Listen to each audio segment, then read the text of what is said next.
Hello everyone, कैसे हैं आप सब लोग। मेरा नाम है प्रिंस गर्ग और स्वागत है आपका ओलंपियाड कॉर्नर पर। तो बच्चों, आज हम डिस्कस करने जा रहे हैं IOQM की प्रॉब्लम शीट नंबर 1। ठीक है। तो जैसा कि आपको पता होगा, हमने आपको DPP प्रोवाइड की थी और उसके अंदर लगभग 10 से 11 क्वेश्चन थे। वो सभी क्वेश्चंस आपके AIME के PYQ क्वेश्चन थे। अब जिन बच्चों को ये नहीं पता कि सर AIME होता क्या है, बेसिकली AIME की फुल फॉर्म होती है अमेरिकन इनविटेशनल मैथमेटिक्स एग्जाम। आप एक तरह से इसको काफ़ी हाई लेवल का ओलंपियाड समझ सकते हैं। ठीक है। तो IOQM की आपकी प्रिपरेशन के अंदर ये काफ़ी हेल्पफुल रहता है, क्योंकि इसका जो सिलेबस होता है मैथ्स का, वही आपका IOQM के सिलेबस से काफ़ी मेल खाता है। जैसे कि मेन आपके जो टॉपिक्स होते हैं, नंबर थ्योरी और कॉम्बिनेटोरिक्स, जियोमेट्री, ये अलजेब्रा, ये सभी इसके अंदर कॉमन रहते हैं। ठीक है। तो सबसे पहले मेरा नाम प्रिंस गर्ग है। अगर आप मुझे नहीं जानते हैं तो अब जान जाइए, क्योंकि आपको अल्टरनेट डेज पे ये वीडियोस मिलती रहेंगी और हर एक DPP के आपको मैं डिटेल सॉल्यूशंस प्रोवाइड करता रहूँगा। तो ये आपकी शीट नंबर 1 है। ओके। तो मैं आज शीट स्टार्ट करने से पहले कुछ चीज़ें बता देता हूँ कि जो बच्चे पहली बार कर रहे हैं शीट को, ये कैसे क्या क्वेश्चन है वो बता देता हूँ। सबसे पहले कि AIME के अंदर बच्चा इंटीजर क्वेश्चंस आते हैं। 3 डिजिट का आपको इंटीजर गिवन होगा, उसमें आपको आंसर मार्क करना होगा। ऐसा हो सकता है कि आपका आंसर कुछ फ्रैक्शन में आए, लेकिन प्रॉब्लम स्टेटमेंट कुछ ऐसी होगी, या तो वो आपको डिजिट्स ऐड करवा देगा, डिवाइड करवा देगा, मल्टीप्लाई करवा देगा। एट द एंड जो फाइनल आंसर होगा वो 3 डिजिट का एक इंटीजर होगा। तो वो 000 से लेकर 999 तक आपको रिपोर्ट करना है। आपको अपना 3 डिजिट का आंसर लिख देना है। और फिर यहाँ पर हमने टाइम लिमिट दी है आपको 75 मिनट। 10 से 11 क्वेश्चन करने की आपको टाइम लिमिट 75 मिनट ली है। लेकिन अगर नहीं हो पाता है, ज़्यादा क्या कहते हैं, दुखी होने की बात नहीं है, कि हो सकता है आपको 90 मिनट्स लग जाए, 100 मिनट भी लग सकते हैं। स्टार्टिंग में आपको टाइम ज़्यादा लग सकता है, क्योंकि ये जो सभी क्वेश्चंस है ना, यकीन मानिए ये काफ़ी अच्छे लेवल के क्वेश्चंस है। ये वो क्वेश्चंस है जो आपके AIME के अंदर आ चुके हैं पहले से ही। ये सभी PYQs है और हर एक क्वेश्चन अपने आप में बहुत अच्छा क्वेश्चन है। कुछ बच्चे ऐसे भी हो सकते हैं, मे बी पूरी शीट में से क्या पता उनसे 1 या 2 क्वेश्चन ही बने हो। ठीक है, वो भी नॉर्मल है, कोई बड़ी बात नहीं है। अब आपको क्या करना है कि आपको जैसे जैसे बेटा शीट मिलेगी आपको सोल्व करनी है। अगर आपसे नहीं होती है, प्लीज़ वीडियो सॉल्यूशन देखिए। अगर आप कर पा रहे हैं सोल्व, तो तब भी एक बार वीडियो सॉल्यूशन देखिए कि सर ने क्या कुछ अलग तरीके से करवाया, क्या शॉर्टकट था सर का, या फिर मैंने बड़े तरीके से कर दिया। क्या पता मैं कुछ बड़ा तरीके से कर रहा हूँ, आप शॉर्टकट से कर रहे हो। तो आप कमेंट के अंदर आप अपना आंसर बता सकते हो कि सर ऐसा भी तो कर सकते थे। ठीक है। तो यहाँ पर मैं बताना चाहता हूँ कि जो टॉपिक्स है आपके इन शीट्स के अंदर, वो आपकी नंबर थ्योरी, अलजेब्रा, कॉम्बिनेटोरिक्स और ज्योमेट्री, जो आपके IOQM के अंदर ये सभी टॉपिक्स काफ़ी ज़्यादा पूछे जाते हैं। और इन्हीं टॉपिक से रिलेटेड हमने DPPs बनाई है आपके लिए। और हर एक क्वेश्चन आपको इस फॉर्मेट में मिलेगा, और ये लिखा क्या हुआ है एक बार मैं तो आपको अच्छे से बता देता हूँ। सबसे पहले यहाँ पर मैंने मेंशन किया हुआ है कि ये क्वेश्चन किस AIME के अंदर आया था। AIME आपका 2 बार होता है, AIME 1 और 2। इसीलिए ये 2022 के अंदर जो AIME हुआ था पहला पेपर, उसका क्वेश्चन है, और उसके अंदर टोटल 15 क्वेश्चन आते हैं। उसमें से ये सेकंड प्रॉब्लम है। ठीक है। मैंने साइड में बाइफर्केशन कर दिया आपके लिए कि ये नंबर थ्योरी का क्वेश्चन है, लेकिन एज सच आपको इस पे डिपेंड नहीं रहना है कि मुझे नंबर थ्योरी का ही क्वेश्चन करना है, ज्योमेट्री का मुझे नहीं करना है। क्योंकि ऐसा भी होता है कि कई बार कोई क्वेश्चन ज्योमेट्री का है, लेकिन आप उसको अलजेब्रा से कर रहे हो, उसको कोऑर्डिनेट ज्योमेट्री से कर रहे हो। ठीक है। तो आपको ये चीज़ तो चलो मैं आपके हेल्प के लिए लिख दी है, बट इस पर ज़्यादा डिपेंडेंट नहीं होना है कि ये क्वेश्चन नंबर थ्योरी का ही है तो उससे होगा। ठीक है। और फिर नीचे मैंने आपको यहाँ पे आंसर गिवन है, और आपको हर एक क्वेश्चन जो आगे दिखेगा वो इसी फॉर्मेट में आपको दिखेगा। क्लियर। तो चलिए स्टार्ट करते हैं विदाउट टाइम वेस्ट किए हुए। पहला क्वेश्चन क्या कह रहा है कि आपको एक ऐसा 3 डिजिट का पॉजिटिव इंटीजर बताना है ABC। ठीक है। जिसकी रिप्रेजेंटेशन अगर मैं बेस 9 में करता हूं, अब आधे बच्चे को पता नहीं बेस 9 में रिप्रेजेंट करना आता है या नहीं, लेकिन नहीं आता तो सीख लेना। तो इन दोनों की जो रिप्रेजेंटेशन है ना, बेस 10 में और बेस 9 में, वो इक्वल है। ओके। तो वेयर ABC आपके नॉट नेसेसरली, मतलब डिजिट्स इंटीजर्स हैं, ऐसा नहीं कह रहे कि अलग अलग है, सेम भी हो सकते हैं। तो ABC फाइंड आउट करना है। तो ABC को अगर मैं बेस 10 में लिखता हूं तो कैसे लिखूंगा, तो वो होगा बेटा 10 स्क्वायर A प्लस 10 की पावर 1 B प्लस 10 की पावर 0 C। ठीक है, जैसे छोटे होते हुए लिखते नहीं थे 100A plus 10B plus C, ये वही चीज लिखी है मैंने। अब बेस 9 के अंदर, अब आप समझ ही गए हो कि इसको मैं बेस 9 में लिखूंगा तो वो BCA लिखा जाएगा। तो ये आएगा 9 स्क्वायर B प्लस 9 की पावर 1 C प्लस 9 की पावर 0 A। क्लियर। अब ये दोनों इक्वल गिवन है, यहां से मैं देखूं तो 100A और ये आ गया A, तो ये आ गया 99A। ये है आपका 10B और ये आ गया 81B, तो ये आपका आ गया 71। तो ये आ गया C और 9C, तो ये आ गया आपके पास 8C। अब देखिए इक्वेशन एक है, वेरिएबल्स 3 है, तो बच्चा तुक्के लगाने पड़ेंगे तभी जाके ABC निकलेगा। लेकिन तुक्के लगाने से पहले कुछ चीजें लिख दो कि आपका A पे क्या क्या कंस्ट्रेंट है। अब A आपका जब बेस 10 में लिखा था तो मतलब A 10 नहीं हो सकता, 9 तक जा सकता है।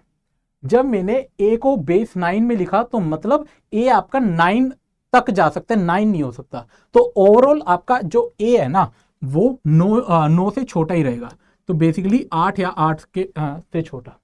और ये क्या होता है 0 से लेके इतना।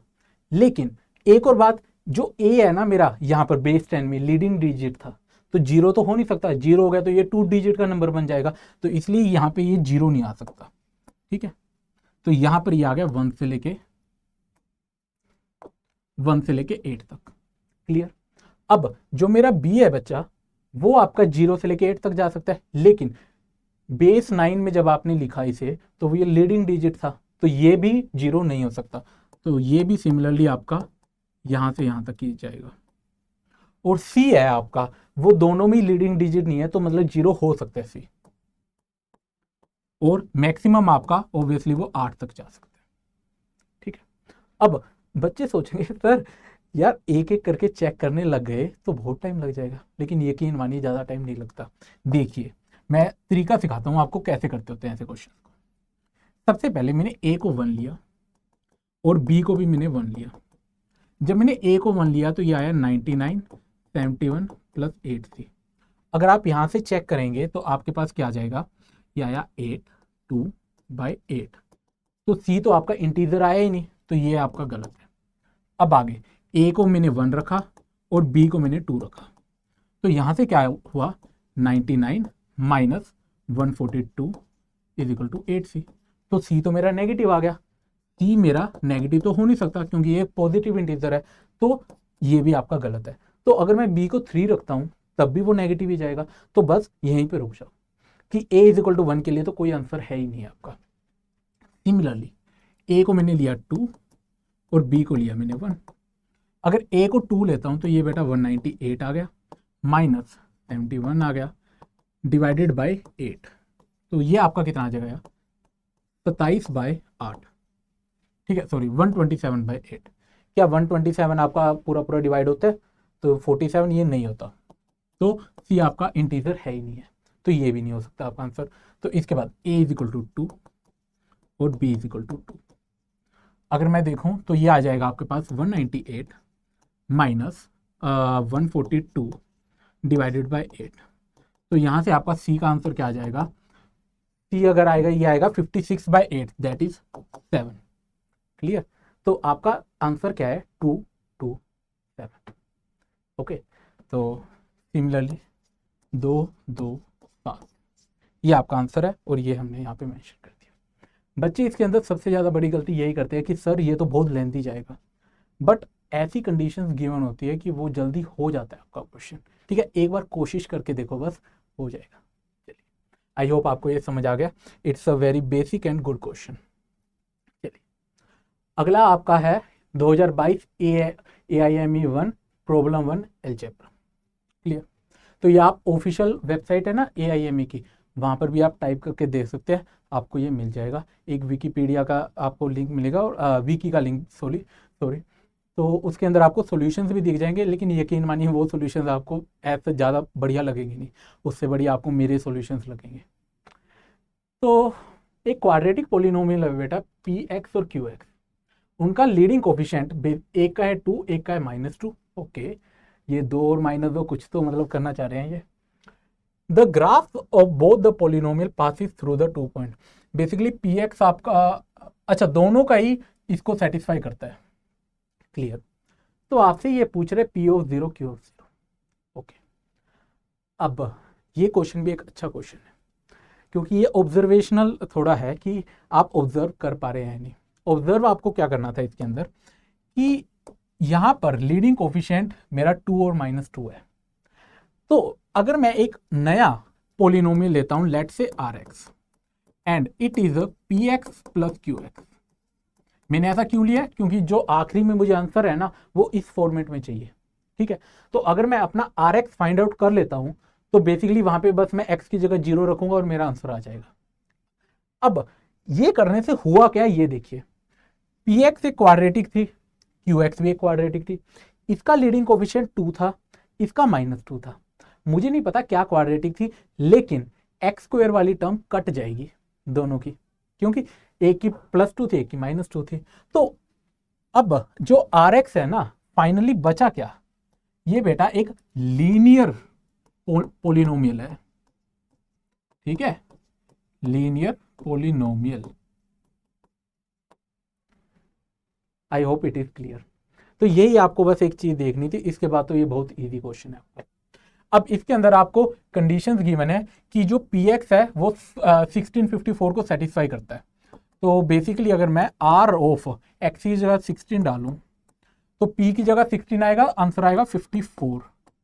क्यू के अंदर भी आपका जाएगा 16, तो ये आएगा 54। तो यहां से आपके पास एक पॉइंट आ गया 108।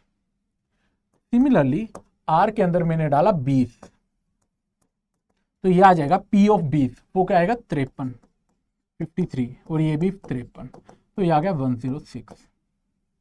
अगर आप ध्यान दें, आर एक्स एक लीनियर पोलिनोमियल है और आपको 2 पॉइंट्स मिल चुके हैं, 16,108 और 20,106। तो क्या मैं इसकी इक्वेशन नहीं लिख सकता? लीनियर पोलिनोमियल मतलब लाइन की इक्वेशन लिख सकते हैं मैं। तो अगर मैं लाइन की इक्वेशन लिखूं तो यहां से क्या आएगा, R X is equal to 2 point के अंदर इक्वेशन कैसे लिखते हैं, y2 माइनस y1। तो y2 क्या है आपका 108 minus y1 upon x2 minus x1, मतलब 16 माइनस 20।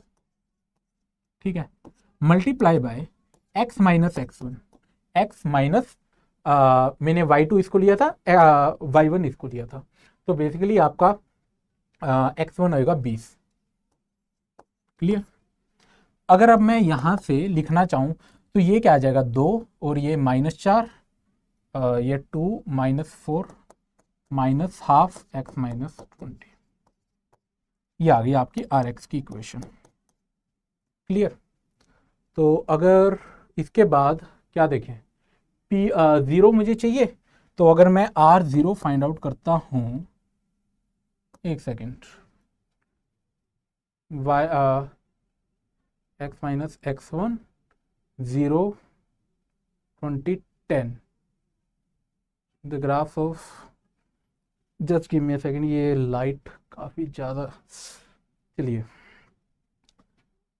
हमने क्या गलती कर दी, 108 माइनस 106 और 16 माइनस 20, x माइनस x1। ठीक है, ऐसा करते हैं, छोड़ो, मैं इसका y equal to M X plus C से लिख लेता हूँ। तो स्लोप मैंने फाइंड आउट किया, स्लोप आ गया basically 108 minus 106 divided by 16 minus 20, तो 2 और 4, तो ये आ गया माइनस का हाफ। तो इक्वेशन आ गई एम एक्स प्लस सी। क्लियर।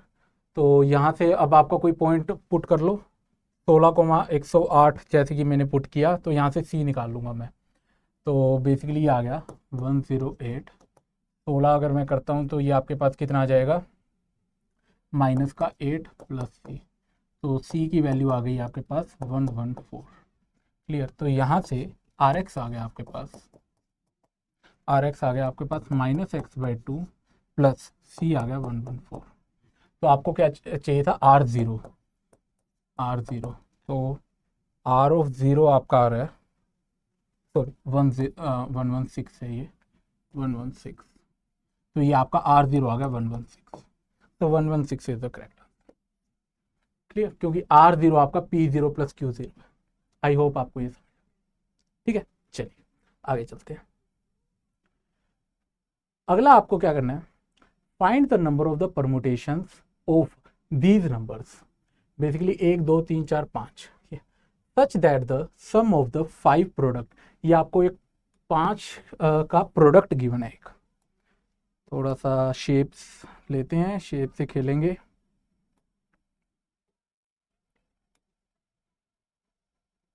तो बेसिकली आपको ये प्रोडक्ट गिवन है और ये प्रोडक्ट आपका 3 से डिविजिबल होना चाहिए, ठीक है। तो नंबर ऑफ परम्यूटेशंस बतानी है मुझे। तो ये काफ़ी अच्छा क्वेश्चन है। अगर इसके अंदर हम देखें, x1 आपका 1 भी हो सकता है, 2b 3b 4b 5b, कुछ भी हो सकता है। लेट कि x1 मेरा क्या है, 3 है। 3 होने से होगा क्या, ये वाली जो डिजिट है वो क्या बन जाएगी, 3x2 x3। ये क्या बन जाएगा, ये रहेगा आपका x2 x3 x4। ये क्या रहेगा आपका x3 x4 x5। ये आपका क्या बन जाएगा 3x4 x5। और ये आपका बन जाएगा 3x2 x5। अगर अब आप बेटा ध्यान दें तो इसमें से और लास्ट में से मैं 3 कॉमन ले सकता हूं। तो ये आ गया x2 x3, अब x4 x5 और ये आ गया x2 x5, ठीक है।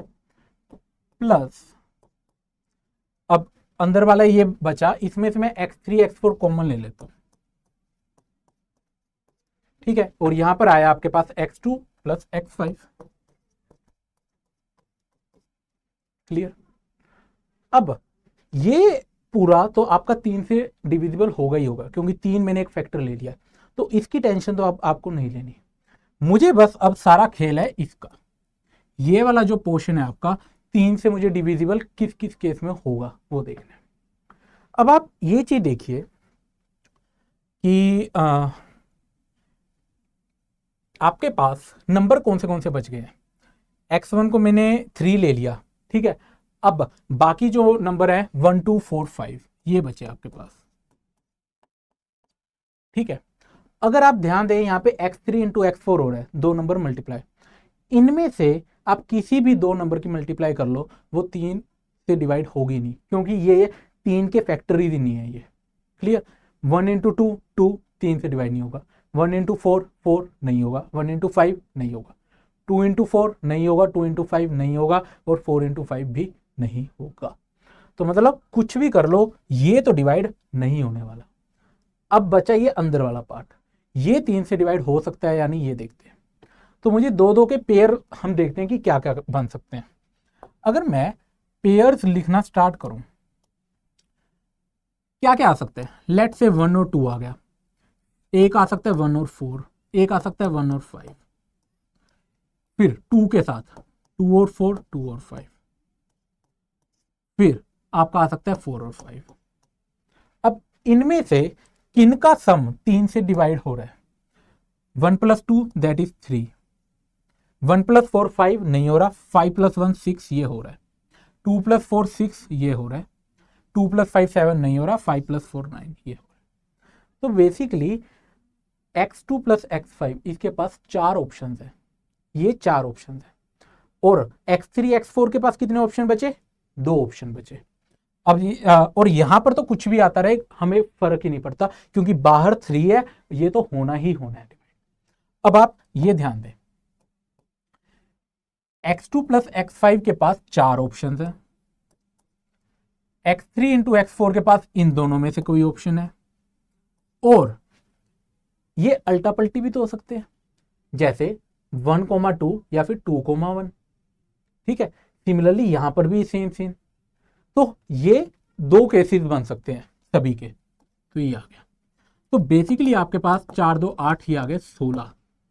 अगर मेरा x1 3 है तो मेरे पास ऐसे 16 केसेस होंगे जिसके अंदर बेसिकली 16 परमुटेशंस होंगी बेसिकली जब ये डिवाइड हो जाएगा 3 से। लेकिन यही सेम सीन तब भी तो हो सकता था जब मैं x2 को 3 लेता, अगर मैं x3 को 3 लेता, x4 को 3 लेता, x5 को 3 लेता, तो सबके साथ ये चीज हो सकती थी। ठीक है, तो ओवरऑल आपके ये आगे 16 और x1 x2 x3 x4 x5, तो ये अलग आपके 5 केसेस।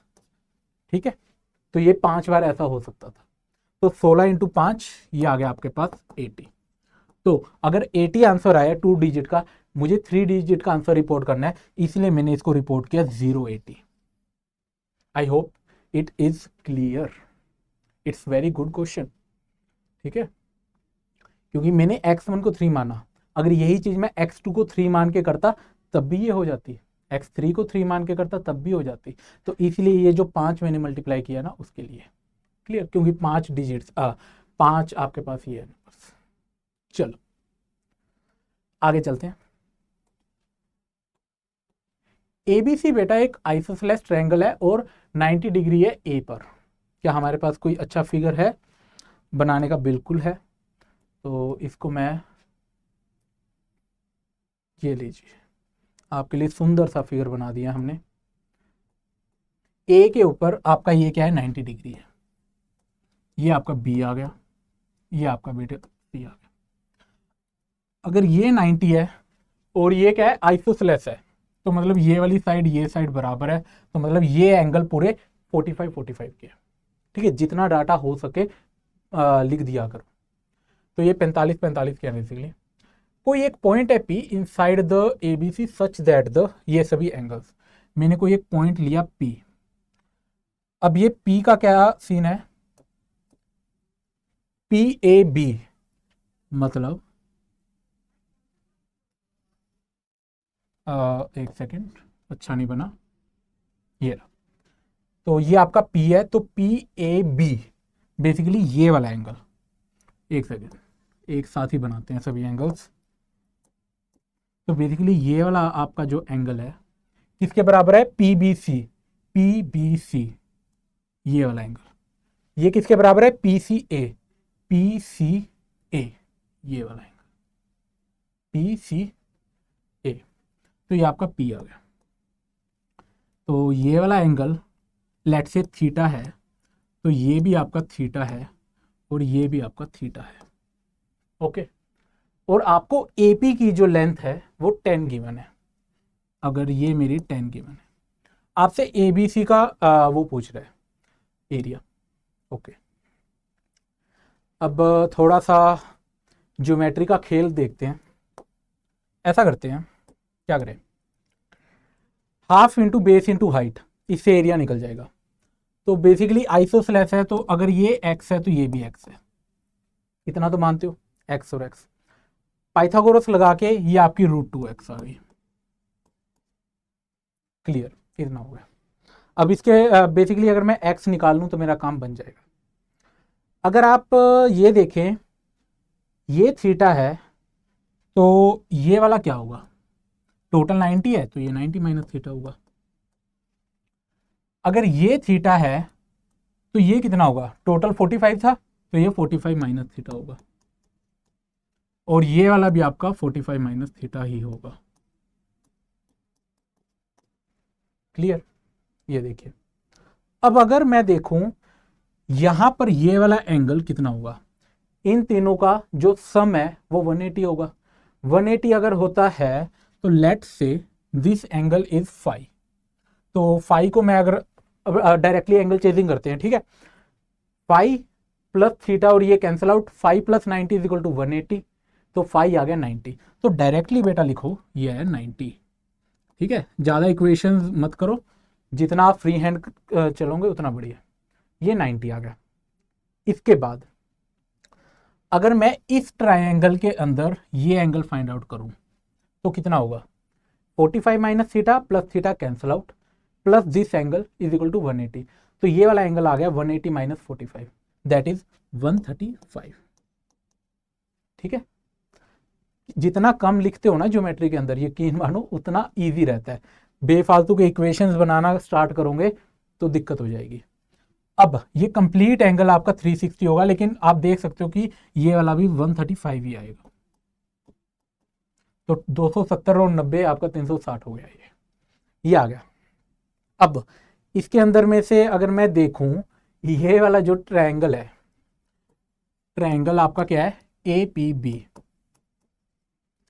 APB आपका क्या कहते हैं, सिमिलर है किससे, BPC से।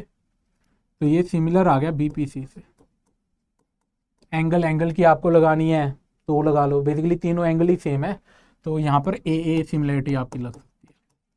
ठीक है, इतना बताने की भी जरूरत नहीं थी, बिल्कुल दिख ही रहा है सभी को कि एंगल सेम है। अब तो साइड को रेशियो में कर दूं मैं। साइड को कैसे रेशियो में करूं, थीटा के सामने यहाँ पे क्या है, ये APB लिखा ना पहले मैंने, तो थीटा के सामने है BP, इसके अंदर थीटा के सामने क्या है, PC। ठीक है, जो बच्चे कंफ्यूज होते हैं कि सर ये साइड कैसे लिखते होते हैं, तो एंगल को देख के लिखते हैं। अब 45 माइनस थीटा के सामने है AP, इसके अंदर 45 माइनस थीटा के सामने है BP। ओके, इसके बाद आपका मैंने ये वाला एंगल ले लिया, ये ले लिया 135, 135 के सामने है X, तो ये क्या है AB। यहां पर 135 के सामने है BC, ये आ गया। क्लियर। अब यहां पे ये देखिए, आपको क्या पता था, AP 10 है, AP 10 है, इसको मैं 10 कर दे रहा हूं, तो AP आपकी 10 आ गई। ठीक है, और AB आपकी क्या है, AB X है, BC आपकी √2x है। क्लियर, ये आपका 10/BP है। क्लियर, और ये आपका है BP/PC। अगर आप ध्यान दें तो इन दोनों को यूज करके मैं BP निकाल ले रहा हूं। BP मैं निकालूंगा 10√2। अब इन दोनों का यूज करके अब मैं PC निकाल ले रहा हूं, या फिर फर्स्ट और लास्ट का यूज करके। तो यहां से आपके पास क्या आ गया, BP आ गया 10√2, ठीक है, divided by PC is equal to 1/√2। तो यहाँ से बेटा PC की जो वैल्यू आ गई आपके पास, PC, तो ये आ जाएगा 20। क्लियर, तो ये आ गया आपके पास। मेरे पास आ क्या क्या गया, BP आ गया मेरे पास, BP इज 10√2। मेरे पास PC आ गया, P इंटू C, ये आ गया आपके पास 20। क्लियर, और हाफ इंटू बेस। अब आप बेसिकली लगा लीजिए, एक्स हमने फाइंड आउट किया क्या, एक्स कर लीजिए find out, half into base into height. Area अगर मैं लिखना चाहूँ, हाफ बेस आपका x into height, that is x²/2। ठीक है, तो x²/2 आ गया आपके पास। और यहाँ पर अगर मैं बेसिकली इसके अंदर मैं वो लगा लूँ पाइथागोरस, क्योंकि ये 90 डिग्री है, तो इसके अंदर अगर मैं लगाता हूँ पाइथागोरस, कहाँ पे लगाएं, इसके अंदर अगर मैं लगाता हूँ तो ये आ जाएगा, ये छोटी सी जगह है, x² is equal to this square plus this square, तो ये आ जाएगा 100 प्लस 400, तो x² बेटा आ गया 500, और x² को पुट कर दो अब यहाँ पे, तो 500/2 250, तो एरिया 250 आ गया, and 250 is the correct answer. ठीक है, ये क्वेश्चन मुश्किल भी हो सकता था। कब मुश्किल होता, जब आप एंगल चेजिंग ना करते तो। ठीक है, फिगर बनाओ, एंगल्स को दबादब लिखते चलो। ठीक है, इक्वेशन कम से कम रखो ज्योमेट्री के क्वेश्चंस में, क्योंकि ये अभी आपको छोटा लग रहा है, लेकिन प्रॉपर आप मेथड से अगर करते तो ये बहुत बड़ा लगता question. Let X Y Z be the real number satisfying, basically 3 equation है। अच्छा 3 इक्वेशन आपकी, ठीक है, 3 आपके वेरिएबल्स हैं। Okay, S be the set of the possible values of the X, X की पॉसिबल जो वैल्यूज है ना, उसका सेट है ये। Find the sum of the square of element of S. S के अंदर बेसिकली जितने एलिमेंट्स हैं, मतलब एक्स की जितनी वैल्यूज आएंगी उसका स्क्वायर करके सम बता देना। चले अब कैसे करें। सबसे पहले तो ये देखते हैं कि अगर मैं क्या करूं कि क्या किया जाए। लेट से मैं इन दोनों को माइनस करता हूं। ठीक है, नहीं इन दोनों को नहीं, एक्स कॉमन आ रहा है, वाई, इन दोनों को मैं माइनस करता हूँ। माइनस करूँगा तो क्या आ जाएगा, वाई एक्स माइनस जेड, और यहाँ पर आ जाएगा 4 जेड माइनस एक्स, 60 ये आ गया 0। क्लियर। और अगर मैं ध्यान दूँ यहाँ से तो आपका बेसिकली माइनस अगर मैं कॉमन लूँ तो ये आ जाएगा एक्स माइनस जेड पूरे में से कॉमन, और यहाँ पर आपका बच जाएगा वाई माइनस 4। ये आ गया आपके पास। ओके, अब दो केस लेके खेलना पड़ेगा हमें। दो केस कैसे, पहला केस x आपका z के बराबर है, उसको पूरा सोल्व करो, x is equal to Z वाला केस। दूसरा case y is equal to 4 है, ये वाला case y is equal to 4 है। तो इन दोनों को यूज करके आपको करना है। y इज इक्वल टू 4 वाला पहले करवा देता हूँ, ईजी लगेगा। ठीक है, तो y अगर मैं 4 लेता हूँ तो इससे आपकी ये इक्वेशंस कैसी दिखेंगी आपको। तो y को अगर मैं 4 लेता हूँ तो ये वाली इक्वेशन क्या बन जाएगी, एक्स जेड प्लस 4 और 4 16 इज इक्वल टू 60। क्लियर। तो यहाँ से एक्स जेड की वैल्यू क्या आ गई, तो ये आ गया आपके पास 4 ही था ना, हाँ ठीक है, 4 4 16, तो ये आ गया आपके पास 44। ठीक है, अब इनमें पुट करूंगा मैं y को 4, तो ये आ जाएगा 4 कॉमन x प्लस जेड 60। इसके अंदर मैं y को 4 डालूंगा तो 4 कॉमन x प्लस जेड 60, मतलब ये दोनों इक्वेशन सेम ही है। तो आपकी इक्वेशन क्या है, 4 मैंने डाला, 4 कॉमन आ जाएगा x प्लस जेड, और ये आ जाएगा 60। तो बेसिकली x प्लस जेड आपका आ गया 15। क्लियर। तो यहाँ से अगर मैं वेटाज फॉर्मूला लगाता हूँ तो एक ऐसी क्वाड्रेटिक लिख दूंगा जिसका सम और प्रोडक्ट आपको गिवन है। तो यहाँ से मैंने क्या लिखा कि एक्स स्क्वायर माइनस सम कितना है 15x प्लस प्रोडक्ट आपका कितना है 44। क्लियर, बताइए। तो ये आ गया आपके पास। तो यहाँ से मैं x की वैल्यूज फाइंड आउट कर लेता हूँ। तो x की वैल्यूज अगर मैं देखूँ तो ये सिंपली आपकी 11 और 4 में टूट रहा है, 11 और 4 सिंपल आपको दिख रहा है। तो यहाँ से x आ गया आपके पास 11 और 4। तो ये तो इजी वाला पार्ट था आपका। ठीक है, अब हैंडल करते हैं इस पार्ट को। तो y इज इक्वल टू 4 है तो x की ये दो वैल्यूज है। अब करते हैं ये, x अगर मेरा z के बराबर है तो x अगर मैं z के बराबर रखूं तो ये क्या आ जाएगा, इन दोनों में से x कॉमन ले ले, और ये आ जाएगा y plus 4 is equal to 60। और यहाँ पर मैंने ये दोनों सेम ही है फर्स्ट और टू, इसके अंदर क्या बनेगा X square plus 4y is equal to 60। दो इक्वेशन दो वेरिएबल है, तो ऐसा करता हूं मैं y की वैल्यू उठा के इसमें डाल देता हूं। तो इसको X square plus 4y is equal to 60 आगे सोल्व करते हैं। X square plus 4y is equal to 60। ठीक है, और y की आपकी क्या वैल्यू है, y आपका आ जाएगा 60 बाई एक्स माइनस 4। y आपका आ जाएगा 60 बाई एक्स माइनस 4। अगर मैं x से मल्टीप्लाई करूँ तो ये आया एक्स क्यूब, और x से मल्टीप्लाई करूँगा ये चला जाएगा ये 240, और ये आ जाएगा माइनस का 16x, और x से माइनस का 60x। तो अगर मैं ये देखूँ तो ये आया x cube minus 76x plus 240, ये आ गया आपके पास। अगर आप ध्यान देंगे तो आपको पता लगेगा कि जो x इज इक्वल टू 4 है ना, वो एक इसका रूट है। Clear, x is equal to 4 एक रूट है, तो x माइनस 4 इसका फैक्टर हुआ, तो x माइनस 4 इस पूरे से डिवाइड कर दो, x cube minus 76x plus 240।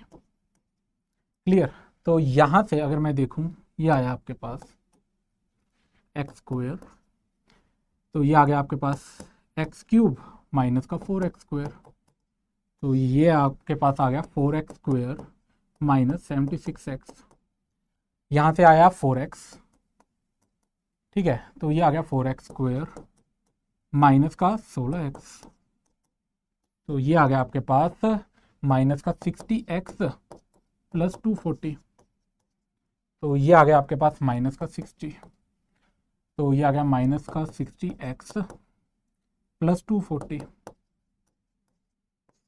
और ये आपका पूरा पूरा कैंसिल आउट हो गया।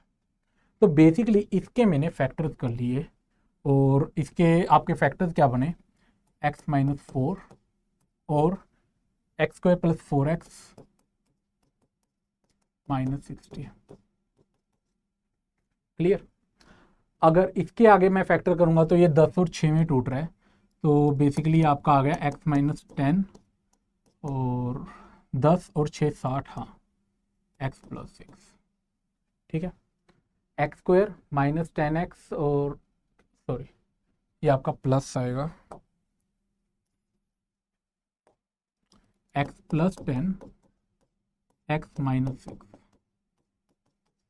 ठीक है, ये आ गया आपके पास, और ये आ गया x माइनस 4, तो यहाँ से x की आपकी वैल्यूज आ गई 4 10 4 माइनस 10 और 6। क्लियर, तो जब x is equal to z था तो आपकी ये 3 वैल्यूज आई, और पीछे आपकी x की कितनी वैल्यूज हैं, ये रही, और s है वो सेट है, तो बेसिकली इसके अंदर x की वैल्यूज रिपीट नहीं होंगी, ये ध्यान रखना।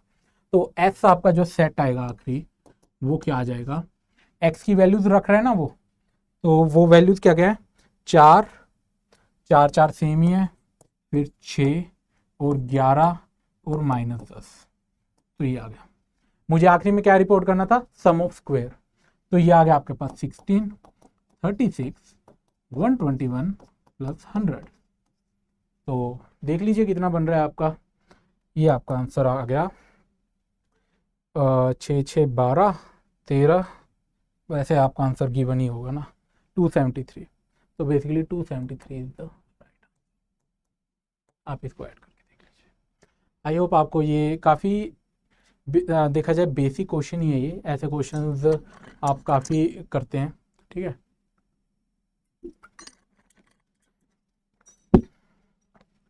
सिंपल बीटा फॉर्मूला लगाया और हमने ऐसे हैंडल कर लिए ये क्वेश्चन, ठीक है। तो चलिए आगे चलते हैं। Sum of all positive integers m, मतलब m के सभी पॉजिटिव इंटीजर्स का आपको सम करना है सच दैट ये जो पूरी वैल्यू है ना 13 फैक्टोरियल बाय m, ये आपकी एक परफेक्ट स्क्वायर हो, और उसको आप लिख सकें इस फॉर्म में, ठीक है, इस फॉर्म में लिख लेना है।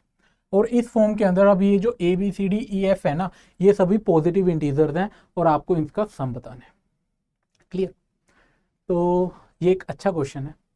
सबसे पहले जो आपका 13 फैक्टोरियल है ना, बेसिकली m आपका क्या क्या हो सकता है वो सभी लिख दो, और उसको फिर इस फॉर्मेट में ले आना, और वहां से ABCDEF फाइंड आउट कर लेना। सबसे पहले तो मैं 13 फैक्टोरियल देखो, 13 फैक्टोरियल आपका कैसे लिखेंगे, 13 12 11, आप लेग्रांडे फॉर्मूला से भी क्या कहते हैं लिख सकते हो उसके प्राइम फैक्टराइजेशन, मैं नॉर्मली आपको लिख के दिखा दे रहा हूँ।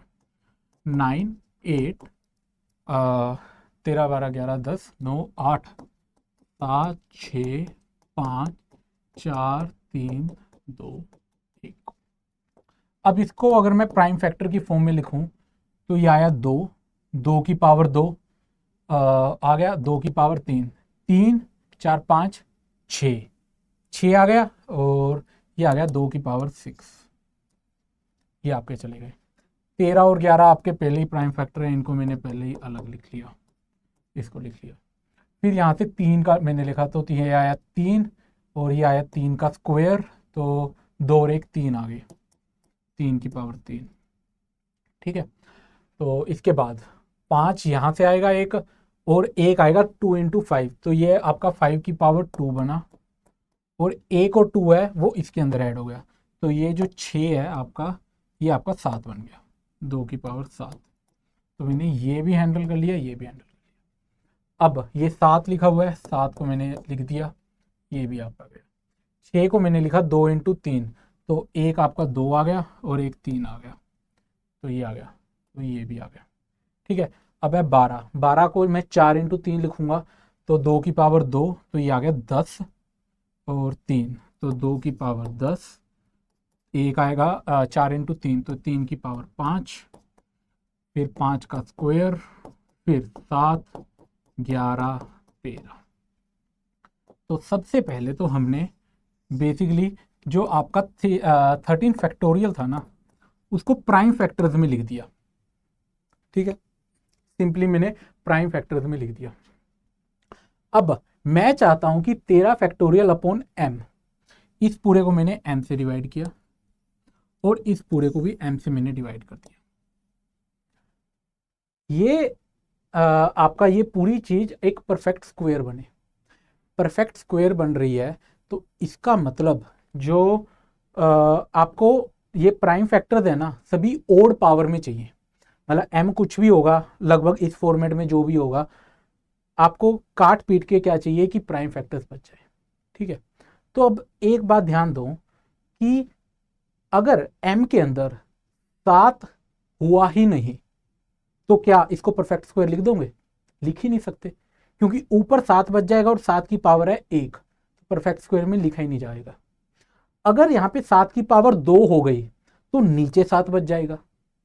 तो बेसिकली m को, m मुझे नहीं पता क्या है, लेकिन उसके अंदर 7 तो होना ही चाहिए, तो दैट 7 से 7 कैंसल आउट हो जाए और सिर्फ एक ही 7 होगा, क्योंकि एक 7 से अगर ज्यादा हो गया तो नीचे 7 बच रहा है आपका। ठीक है, क्योंकि नेगेटिव नहीं आप लिख सकते हो बेसिकली। ठीक है, तो m के अंदर क्या क्या आना चाहिए? m के अंदर 7, 11 और 13, ये तीनों नंबर तो होने ही होने चाहिए। तो यहाँ पर हम लिखते हैं m के अंदर बेसिकली 7, 11 और 13, ये तो होना कंपलसरी है, तो दैट ये कैंसल आउट हो जाए पूरा। क्लियर? अब इसके अंदर फिर 2 क्या क्या हो सकता है? मुझे ऊपर इवन पावर चाहिए, तो नीचे इवन पावर ही काटेगी इसको, मतलब 2 की पावर 0 हो गई m के अंदर तो चलेगा, क्योंकि 10 माइनस 0 इवन है। फिर अगर ओड पावर हो गई 2 की, तो जैसे 2 की पावर 1, तो ऊपर बचेगा 2 की पावर 9, दिक्कत करेगा फिर, क्योंकि परफेक्ट स्क्वायर लिख नहीं पाऊंगे आप इसको। तो बेसिकली 2 क्या क्या हो सकता है? 2 की पावर 0 हो सकती है m में, हो सकती है 2 की पावर 0, 2 की पावर 2 हो सकती है, 2 की पावर 3 हो सकती है, सॉरी 3 क्या गया, 4 हो सकती है, 2 की पावर 6 हो सकती है, और 2 की पावर 8 हो सकती है, 2 की पावर 10 हो सकती है। 10 से बड़ी हो गई तो फिर वही दिक्कत आ जाएगी कि वो नेगेटिव में चले जाएंगे ये ABCDEF। ठीक है, तो बेसिकली 2 के अंदर 0, 2, 4, 6, 8, 10 इतनी इतनी पावर हो सकती है। ये भी हो सकता है, ये भी, ये भी, ये भी, दैट्स व्हाई मैं प्लस कर रहा हूँ। क्लियर? फिर उसके बाद मैं मल्टीप्लाई में लिख रहा हूँ 3 क्या क्या हो सकता है। अब m के अंदर 3 को तो होना पड़ेगा। पहली बात, 3 अगर 0 हुआ, 3 की पावर 0, तो 5 माइनस 0 5, ऊपर ओड बच गया, परफेक्ट स्क्वायर नहीं बनेगा। तो मतलब जो 3 की पावर है ना, वो ओड पावर होगी। 3 की पावर 1 हो सकती है, तो 5 माइनस 1 4, चल जाएगा काम। 3 की पावर 3 हो सकती है, 3 की पावर 5 हो सकती है। आई होप आप अभी तक समझ चुके हैं मैं क्या कर रहा हूँ। फिर इसके बाद 5 है, 5 क्या क्या हो सकता है? 5 की पावर 0 हो सकती है और 5 की पावर 2 हो सकती है। ये आ गया आपके पास। तो m आपका बेसिकली सम ऑफ डिवाइसेस करते हैं ना, ये वही चीज की है मैंने बेसिकली, और कुछ नहीं है। ठीक है, तो मेरा m आ गया ये यकीन मानिए आप इंटरनेट पे चेक कर लीजिएगा, बेस्ट सोल्यूशन आपको यही मिलेगा इसका। इसके बहुत सोल्यूशंस हैं, बट आधे से ज़्यादा आपको समझ ही नहीं आएंगे। तो ये वाला आई थिंक मुझे तो लगता है कि काफ़ी इजी सॉल्यूशन है और काफ़ी इजीली अंडरस्टैंड हो जाता है। अब 7 × 11 × 13, तो m आ गया आपके पास 7 × 11, ये आ गया 7 × 11 × 13, ठीक है, क्योंकि एट द एंड तो m को मुझे इस फॉर्मेट में लाना है ना, तो प्राइम फैक्टर में ही रखूंगा मैं। अब ये यहां पर क्या लिखा हुआ है, ये देखो, 2 की पावर 0 1 प्लस 4 प्लस 2 की पावर 16 और 2 की पावर 6 64, और फिर आ गया आपके पास 8 64 और 128 और 256, ठीक है, प्लस 2 की पावर 10 है 1024। क्लियर। फिर यहाँ पर आपका क्या है, 3 मल्टीप्लाई में 3 है आपका 3, 3 की पावर 3, 3 3 9 9 3 27, और फिर आपका 3 की पावर 5, तो ये आ जाएगा आपके पास 981 243, ठीक है। और यहाँ पर आपका क्या है, 5 की पावर 0 1 25 26। क्लियर। तो ये आ गया आपके पास 7 11 13। फिर यहाँ पर आया 20, और ये आपका कितना बन गया, 1024 प्लस 256, 1024 प्लस 20, और ये आ गया 21, और 64 और 256 आपका, तो ये आ गया 0, एक कैरी 12 का 2, एक कैरी 320, और ये आ गया 1024, तो ये आ गया 5 6 3 1365, ठीक है। ये पूरी टर्म 1365 बनी, ये 30 और ये 273 बना, और ये आपका 26 बना। इनको प्राइम फैक्टर में तोड़ लो। जो 26 होता है, 26 क्या होता है, 13 × 2, तो ये आ गया आपके पास 13 की पावर तो 2 आ गई, गुना 2, 7 और 11 चल रहा है साथ में। अब जो 273 होता है आपका, ये आ जाएगा 3, ये आया 91, 91 आता है 13 × 7, तो ये बेसिकली बन गया 3 और 13 और 7, तो 13 की पावर हो गई 3, और ये आ गया 7, 7 पहले भी था तो 7 की पावर बन गई 2, ठीक है। अब 1365 के भी मैं फैक्टर लिख दे रहा हूँ, 1365 प्राइम फैक्टर, तो ये आ जाएगा 5 × 2, तो ये आ गया आपके पास 36 है, 7 पे 35, तो 273, और 273 के तो आपको पता ही थे क्या थे फैक्टर्स, ये थे 3 13 और 7, ठीक है। तो ये आ गया आपके पास, तो इसके फैक्टर्स हैं 13 और 7, तो ये पावर 4 आ गई, 7 की पावर 3 आ गई, 13 7 2 और 5, तो 3 और 5, तो ये आया 2, और ये आ गया 5। क्लियर। और ये 11 11 भी है, ये आ गया आपके पास। तो बेसिकली क्या है, आपको A B C D E F का सम, तो 1 + 2 3, 3 और 3 6, 6 4 10, 10 की पावर 1 11, 11 की पावर 1 12, तो टोटल आंसर आया 12, और हमने लिखा 0 1 2। क्लियर। तो पावर्स लिख दो जस्ट 1 + 2, और आखिरी में क्या है 5 का है 1, और 7 की है पावर 3, ठीक है, और 11 की पावर 1, 13 की पावर 4, तो ये आ गया 4 5 7 8 9 10 और 12, ये आ गया। I hope it is clear. चलिए आगे चलते हैं।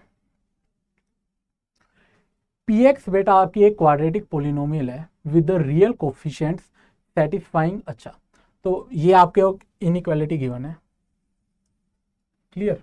तो एक px है जो इन दो क्वाड्रेटिक्स के बीच में है for all real values of the x, और एक आपको कंडीशन गिवन है कि p11 आपका इसके बराबर है। आपसे बेटा p16 पूछा जा रहा है इसके अंदर। क्लियर। तो p16 पूछ रहे हैं कि क्या होगा अगर इस क्वेश्चन को देखें। अगर मैं यहाँ पे कंप्लीटिंग द स्क्वायर लगाता हूँ तो बेसिकली ये क्या लिखा हुआ है, x माइनस वन का स्क्वायर, ठीक है, प्लस वन। चेक करो, x माइनस वन का square plus one, X square plus one, two minus two X less than और इक्वल टू पी एक्स। और इसमें से अगर मैं देखूं तो ये बेसिकली क्या बन रहा है, टू को अगर मैं ले लेता हूँ एक्स माइनस वन का स्क्वायर, ये देखो X square to X square plus one दो, लेकिन ये तीन है तो एक ऐड कर दिया, minus two x into two four x, ये मैंने लिख दिया कंप्लीट। इतना आई थिंक आपको लिखना आता होगा कंप्लीट। अगर अब आप ध्यान दें तो आप एक बात समझ पा रहे हो, इसको मैं थोड़ा सा डायग्रामेटिकली बताता हूँ। डायग्रामेटिकली ये है कि लेट से ये आपकी आर एक्स है और ये बेटा आपकी क्यू एक्स है, ठीक है, और ये बीच वाली है P X. P X R X से बड़ी है, क्यू एक्स से छोटी है, ठीक है। तो यहाँ पर अगर मैं वन पर चेक करूं तो वन पर वन आ रहा है, तो आर वन है जो बेसिकली वन पे वन दे रहा है, और बेसिकली ये क्या है एक्स, और X is equal to one, ये आपका वन है लेस देन और इक्वल टू पी वन, और ये आ गया आपका क्यू वन, तो वन पर ये भी वन है। तो पी वन है वो वन से बड़ा है छोटा है, तो बेसिकली क्या है कि पी वन आपका वन नहीं है, तो वन पे बेसिकली वन आ रहा है।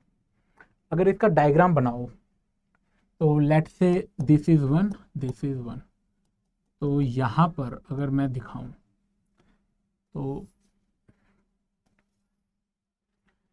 ये आ गया आपका। अगर ये मैं इसको मार्क कर देते हैं आर एक्स, ठीक है, और क्यू एक्स आपका क्या है, वो भी वन पे वन है, लेकिन वो आर एक्स से बड़ा है। आर एक्स से अगर वो बड़ा है तो वो बेसिकली ऐसे ज़्यादा तेजी से ऊपर जा रहा है ना, लेकिन वन पे वन है, ये वाला थोड़ा सा, ठीक है, ये है, इसको मैंने क्यू एक्स बोल दिया। तो जो मेरा बेटा पी एक्स आएगा, पी एक्स क्या होगा, वो इन दोनों के बीच में होगा भाई, वो इस टाइप का आएगा। क्यू एक्स से तो थोड़ा कम जल्दी जाएगा, लेकिन आर एक्स से ज़्यादा जल्दी जाएगा, तो ये आपका आ गया पी एक्स, ठीक है। तो ये आ गया, तो आप देख पा रहे हो ये सभी है तो सेम फॉर्मेट की ना। तो यहां से मैं क्या बता सकता हूं कि जो मेरा पी एक्स है, जैसे इसके अंदर भी इसी टाइप का ही कुछ होगा पी एक्स, मुझे नहीं पता क्या है, बट पी एक्स होगा तो इस टाइप का कुछ, कि उसके अंदर एक्स माइनस वन स्क्वायर लिखा होगा, ठीक है, प्लस वन भी किया होगा आगे, लेकिन इसका कोफिशिएंट वन है, इसका कोफिशिएंट टू है, इसका मुझे नहीं पता क्या होगा, लेट से उसका कोफिशिएंट सी होगा। अगर मैं सी फाइंड आउट कर लूं तो मेरा पी एक्स नहीं आ गया, और सी फाइंड आउट करने के लिए एक कंडीशन दी मैंने आपको, पुट करो, ये आया 181, 11 पुट करूंगा तो 10, और ये आ गया 100 सी प्लस वन, तो सी की वैल्यू आपकी आ गई 180 बाय 100, दैट इज 9/5, ठीक है, 180 9/5 आ गई। तो बेसिकली पी एक्स आपके पास पी ऑफ 16 फाइंड आउट करना था ना, तो पी एक्स मैंने फाइंड आउट कर लिया, तो ये आ गया 9/5 एक्स माइनस वन का स्क्वायर प्लस वन। तो यहाँ पे 16 अगर मैं पुट करूंगा तो 16 और एक 15, 15 15 225 प्लस एक, तो ये आ गया आपके पास 4 और 25 का 5, तो ये आ गया 450, 405 और 406, तो 406 इज द करेक्ट आंसर, ठीक है। सिंपल क्वेश्चन था, ऑब्जर्वेशनल बेस्ड था, ठीक है। आई होप हो गया होगा आपसे ये क्वेश्चन। चलिए, डिफाइन एन ऑर्डर ट्रिपल,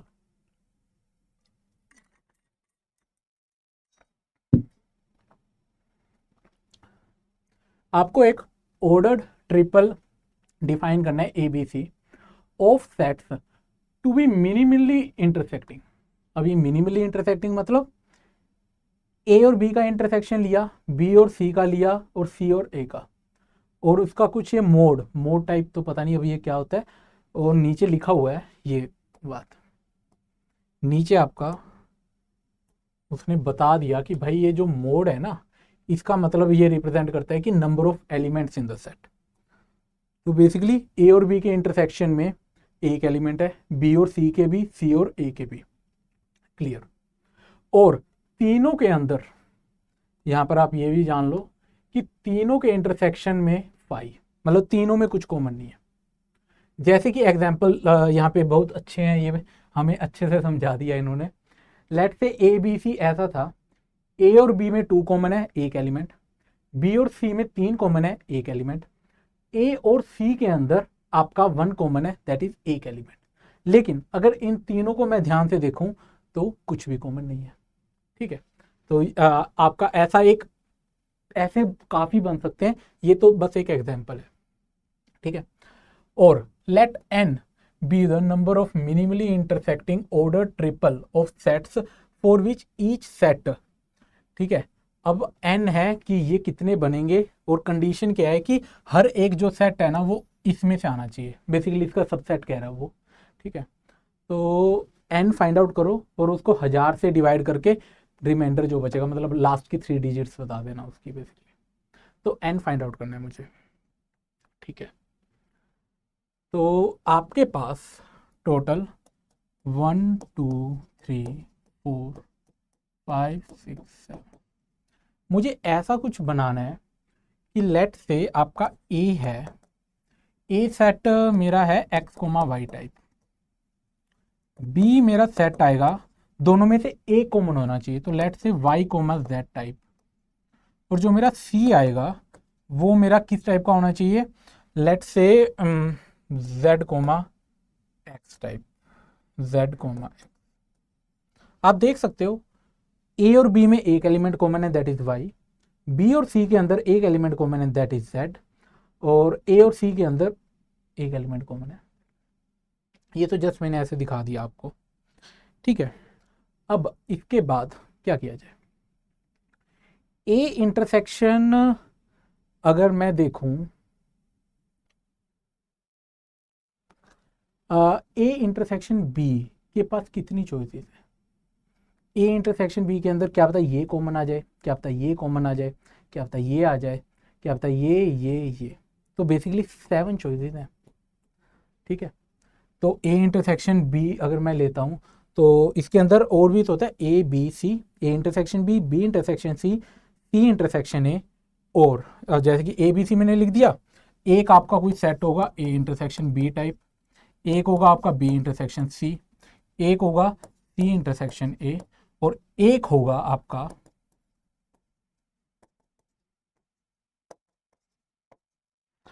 ए intersection B intersection C. Clear. अब इसके अंदर आपके पास फिल करने की 7 चॉइसेस है। क्लियर।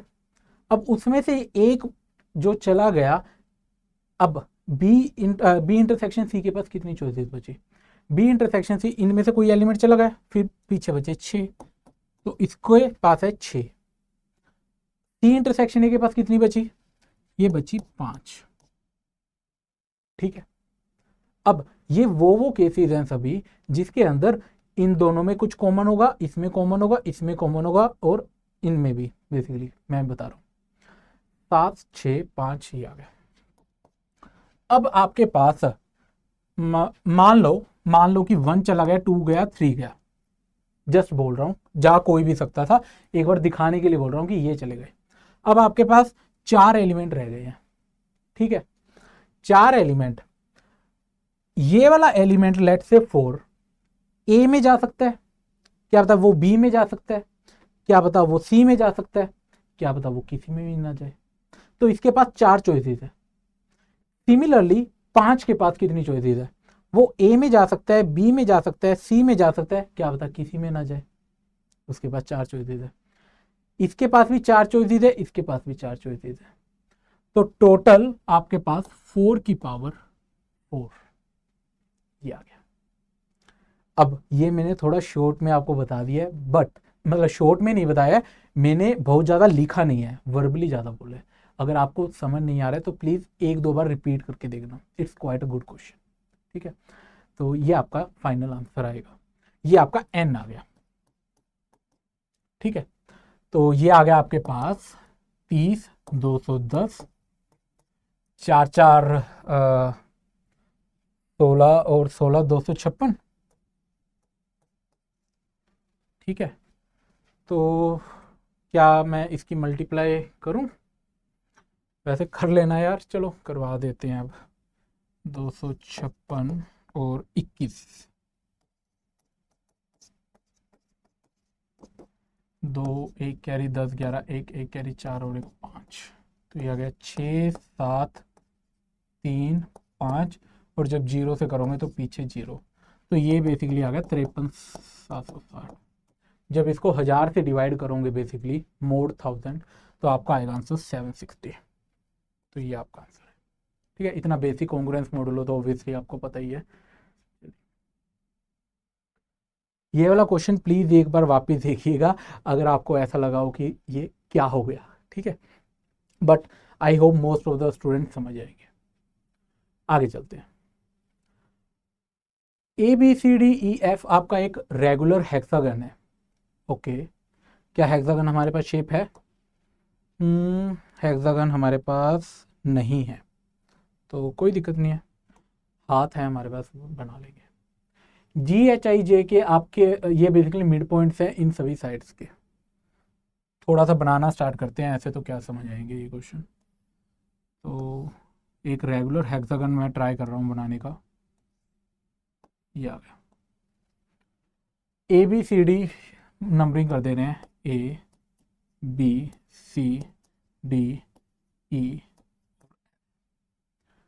इसके बाद GHI J के L AB, मतलब इनके मिड पॉइंट्स हैं GHIJKL।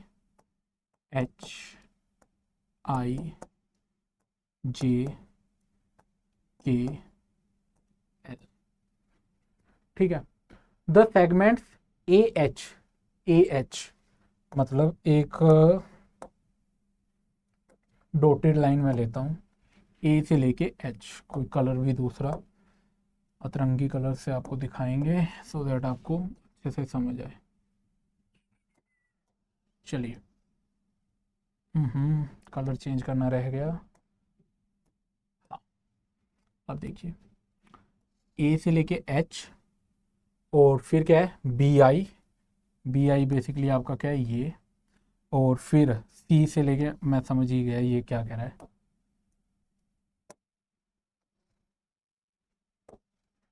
फिर D से लेके ये, फिर E से लेके ये, और फिर F से लेके ये, इन सबको बेसिकली कनेक्ट कर रहे हैं।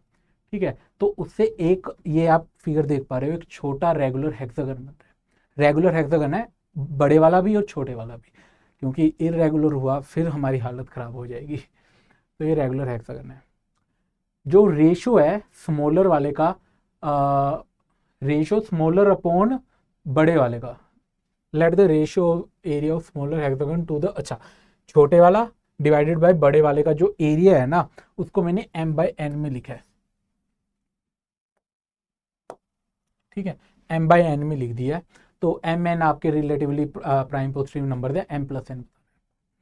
क्लियर? तो मैं ऐसा करता हूं कि लेट से एक सेंटर मान लेते हैं। इसको करने के काफ़ी मेथड्स हैं, और हम इसको करेंगे आपका ज्योमेट्री से, कोऑर्डिनेट ज्योमेट्री। इसको मैंने 0,0 माना। ठीक है, और माना कि ये आपका है 1,0। ठीक है, अब रेगुलर हेक्सागन है तो ये जो एंगल होएगा वो 60 होएगा आपका। OB भी आपका कितना होएगा बेटा 1। O से B की लेंथ आपकी 1 होएगी, तो B के कोऑर्डिनेट कैसे आएंगे, ये मैं दिखा देता हूँ। B के कोऑर्डिनेट ये आपका 60 है अगर, तो ये कितना आ जाएगा 1 cos 60, तो ये आ गया 1 इंटू cos 60। cos 60 आपका कितना आ जाएगा हाफ, तो ये आ गया हाफ। और y कोऑर्डिनेट क्या आएगा 1 cos 60, 1 sin 60, sin 60 आ गया आपका √3/2। ये मैंने कर दिया। क्लियर? फिर इसके बाद मैं गया यहाँ पर, तो यहाँ से बेसिकली क्या हो गया आपका कि 60, और अगर इसको मैं जोड़ूं तो ये 120 मुड़ेगा पूरा। अगर ये 120 जा रहा है तो ये आएगा 1 कोस 120, ठीक है। तो कोस 120 माइनस हाफ हो गया, क्लियर, माइनस हाफ हो गया। और आप देख सकते हो कि ये y कोऑर्डिनेट तो चेंज ही नहीं हुआ है, ठीक है। डायरेक्टली √3/2 लिख दो, लेकिन दिमाग लगाना ही है तो 1 इंटू साइन 120, साइन 120 भी √3/2 ही होता है, क्लियर। तो मैंने c के कोऑर्डिनेट भी लिख दिए। क्या मैं h के कोऑर्डिनेट भी लिख दूं साथ में? h के कोऑर्डिनेट क्या है? h तो मिड पॉइंट है ना इन दोनों का, तो बेसिकली ये इन दोनों का मिड पॉइंट आया 0, और ये आपका कितना आ गया √3/2, क्लियर। चलो g के कोऑर्डिनेट भी लिख दूं। वैसे तो मैं इतने लिखना चाह नहीं रहा हूँ, बट चलो आपको सिखा दे रहा हूँ। तो हाफ, और ये आपका कितना 3/2, तो ये आ गया 3/4, और ये आ गया √3/2 और √3/4, क्लियर। तो बस ये आ गया।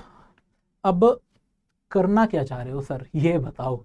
ये चलो कोऑर्डिनेट्स लिख लोगे सारे, ये 120, फिर 120 के बाद 60, ये आ गया 180, तो 180 तो एग्जैक्ट अपोजिट होगा ना ये, तो -1,0, क्लियर।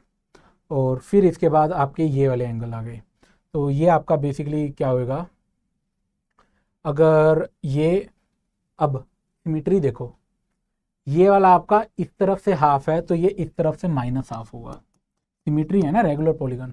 ये ऊपर को √3/2 है तो ये नीचे को -√3/2 होगा।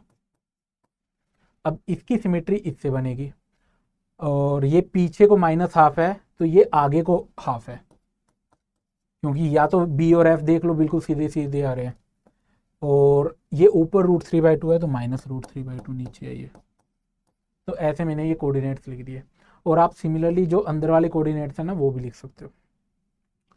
उससे होगा क्या, ये देखो, होगा ये कि मुझे गिवन क्या था, मुझे था एरिया, स्मॉलर का एरिया अपॉन बड़े का एरिया, क्लियर। तो मैं वो कैसे मान सकता हूँ? लेट से आपका ये वाला जो है, इसके अंदर दूसरे कलर से मार्क करता हूँ, ये इंटरसेक्शन पॉइंट को मैंने m मान लिया, ठीक है।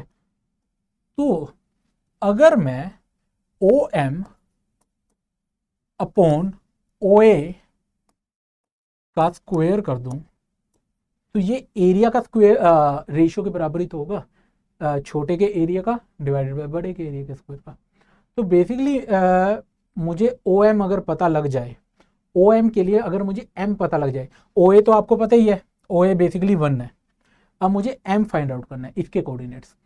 M के मैं कोऑर्डिनेट्स कैसे फाइंड आउट करूंगा?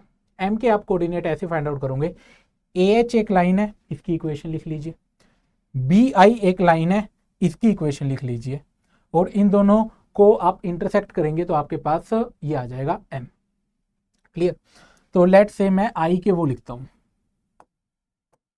पहले I के कोऑर्डिनेट लिखो। I के अगर मैं कोऑर्डिनेट लिखूंगा तो वो एग्जैक्टली इसके अपोजिट होंगे, मतलब ये प्लस का 3/4 है तो ये माइनस का 3/4 होगा, ये ऊपर √3/4 है तो ये भी ऊपर √3/4 ही होगा, ठीक है। ऐसे सिमेट्री से हम जल्दी जल्दी कर लेते हैं। अब देखिए, तो मैं AH की अगर इक्वेशन लिखूं, अब मेन काम सारा कर लिया है, AH की इक्वेशन लिखते हैं। AH की मैंने इक्वेशन लिखी, तो बेसिकली पहले तो y = mx + c से मैं लिखना चाहूँगा, ठीक है। तो y = m, स्लोप कितना आ जाएगा आपका √3/2, ठीक है, 0 - 1 - x + c, ये आ गया आपके पास y = mx + c। 1,0 इसके अंदर आप सेटिस्फाई करेंगे अगर, तो 1,0, तो 1 अगर मैं रखूँगा तो ये √3/2 आ जाएगा सी की वैल्यू, तो सी आ गया आपके पास,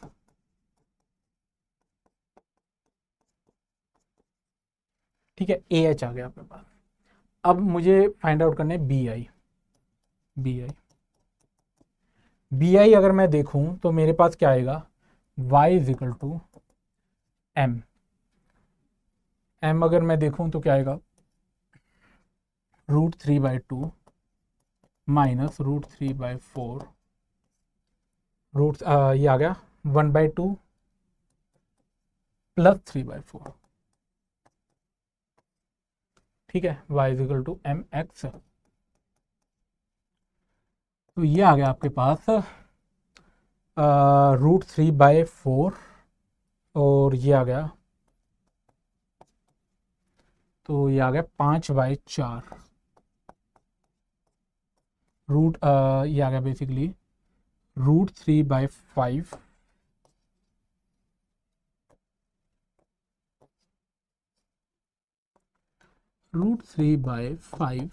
x प्लस c। क्लियर। तो बी एच के अंदर आप कुछ भी बेसिकली सेटिस्फाई करवा दो, हाफ को हमारा √3/2 करवा देते हैं, तो ये आ जाएगा आपके पास √3/2 और ये आ जाएगा हाफ, तो √3/10 प्लस c। तो ये अगर मैं 5 और 5 से करूँगा 10, तो ये आ जाएगा 4√3/10।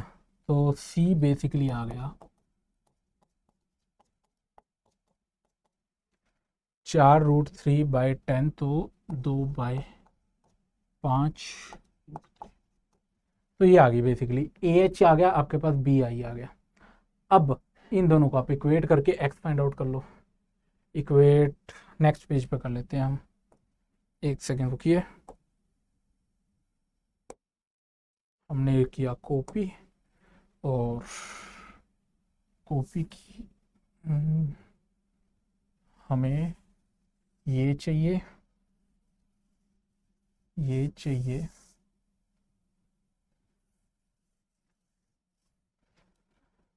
माइनस का √3/2x प्लस √3/2, ये आ गया √3x/5 प्लस 2√3/5। क्लियर है। तो यहाँ से बच्चा आप x फाइंड आउट कर लेना। अब आप पे मैं छोड़ दे रहा हूँ ये क्वेश्चन बस अब, कि x फाइंड आउट करोगे तो x फाइंड आउट करने से बेसिकली आपके पास इसका x कोऑर्डिनेट आ गया m का, उसके अंदर दोनों में से किसी भी इक्वेशन में पुट कर देना, आपके पास y कोऑर्डिनेट आ जाएगा। मैं आपको डायरेक्ट बता देता हूँ, मेरे पास कोऑर्डिनेट्स हैं लिखे हुए, क्योंकि ज़्यादा टाइम वेस्ट करने का कोई सेंस नहीं बनता इस क्वेश्चन में। और तो m के आपके कोऑर्डिनेट्स आ गए हैं, m के कोऑर्डिनेट आएंगे आपके पास 1/7, x आपका 1/7 आएगा, m के जो कोऑर्डिनेट होंगे वो आएगा 1/7, कोमा अगर मैं 1/7 पुट करता हूँ, क्लियर, तो 1/7 कोमा 3√3/7 ये आ गया आपके पास, m के कोऑर्डिनेट आ गए, इनको सोल्व कर लेना। तो यहाँ से अब OM का डिस्टेंस आप निकाल लीजिए, क्या आएगा, OM का बेसिकली डिस्टेंस आ जाएगा आपके पास 1/49, ठीक है, प्लस 3 3 9 9 27 बाय में 49। ओके, और ये आ गया आपके पास OA तो आपका 1 दूरी पे ही है, तो ये आ गया आपके पास 0,0 से, ठीक है, इस पूरे का अंडर रूट और इस पूरे का आपने किया स्क्वायर, ठीक है, डिवाइडेड बाय 1, तो बेसिकली ये आ गया 28/49। ये आपका m/n के फॉर्मेट में था ना, 28/49। एक सेकेंड रुकिए, तो अच्छा √28/7, ठीक है, √28/7 आया आपका। OM क्या है, एक सेकेंड रुको, मैं भी क्या ही इससे तो निकाल ही लेते यार। OM बेसिकली क्या आएगा ये बता दे रहा हूँ, वो आएगा आपका 2/√7। क्लियर, OM आपका ये आ गया। अब देखिए